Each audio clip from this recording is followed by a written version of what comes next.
Salam,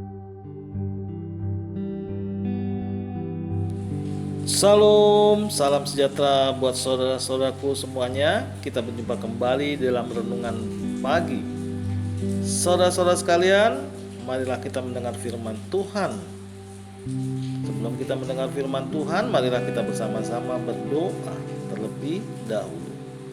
Bapa kami di surga, Bapa yang kami kenal, di dalam nama Tuhan Yesus Kristus, kami mengucapkan terima kasih atas berkat Tuhan di pagi hari ini.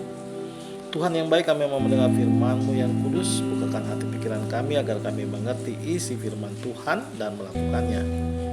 Terimalah doa dan sembah kami ini di dalam nama Tuhan Yesus Kristus. Amin. Saudara-saudaraku yang terkasih, renungan pagi hari ini diambil dari kitab 1 Timotius pasal 1 ayat 5 dengan tema hati yang suci. 1 Timotius pasal 1 ayat 5, sebab beginilah firman Tuhan. Tujuan nasihat itu ialah kasih yang timbul dari hati yang suci, dari hati nurani yang murni, dan dari iman yang tulus ikhlas. Demikianlah pembacaan firman Tuhan. Saudaraku yang terkasih di dalam nama Tuhan Yesus Kristus, nats firman Tuhan tentang ajaran sesat yang bertentangan dengan ajaran Tuhan itu sendiri. Rasul Paulus berharap atau menasihati anaknya di dalam iman Kristen, yaitu Timotius, untuk menegur dan menasihati orang-orang tertentu yang mengajarkan ajaran lain atau sibuk dengan dongeng-dongeng dan silsilah yang tiada putus-putusnya disampaikan, yang hanya menghasilkan persoalan belaka dan bukan tertib di dalam kehidupan yang diberikan dalam iman.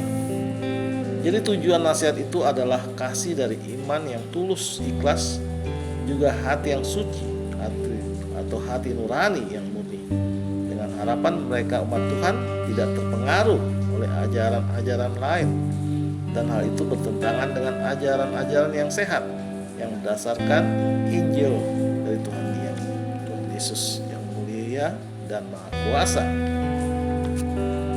Saudaraku, nasihat Rasul Paulus itu tertulis di ayat 5 sampai dengan ayat 11 di kitab 1 Timotius pasal 1 ini.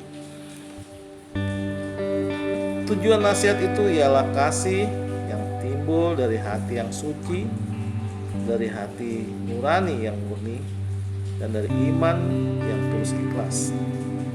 Tetapi ada orang yang tidak sampai pada tujuan itu dan yang sesat dalam omongan yang sia-sia. Mereka itu hendak menjadi pengajar hukum Taurat tanpa mengerti perkataan mereka sendiri dan pokok-pokok yang secara mutlak mereka kemukakan.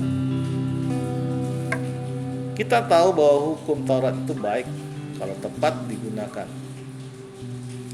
yakni dengan keinsafan bahwa hukum Taurat itu bukanlah bagi orang yang benar, melainkan bagi orang durhaka dan orang lalim, bagi orang fasik dan orang berdosa, bagi orang duniawi dan yang tak beragama, bagi pembunuh bapak dan pembunuh ibu, bagi pembunuh pada umumnya, bagi orang cabul dan pemburit, bagi penculik, bagi pendusta, bagi orang makan sumpah, dan seterusnya, segala sesuatu yang bertentangan dengan ajaran sehat yang berdasarkan Injil dari Allah yang mulia dan maha bahagia, seperti yang telah dipercayakan kepadaku.